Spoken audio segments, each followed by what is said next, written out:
That's the important thing, and that's what Graham tells you. The market isn't there to instruct you, to tell you anything. The market is there just basically to serve you when you want it to serve you. You know, one of the most important things to remember in stocks, very hard to do, but people have all these feelings about it. The stock doesn't know you own it.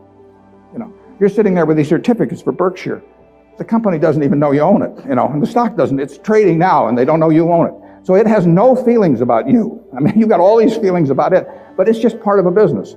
If Berkshire is worth 75,000 times 1.5 million shares, you know, roughly 110 billion or something like that, it's a good investment. If it isn't, it's a lousy investment, you know, and you have to value the business. And Graham, you know, it's amazing, but people don't do that in Wall Street. You hear price targets or that kind of thing, but you'd see no one write a paper that says, here is the nature of this business over the next 20 years.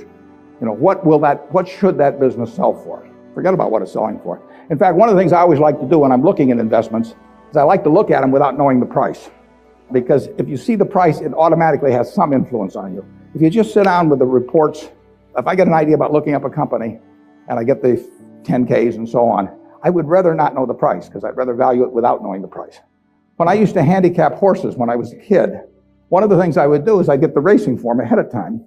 And if there were 9 horses in a race, we'll say, obviously the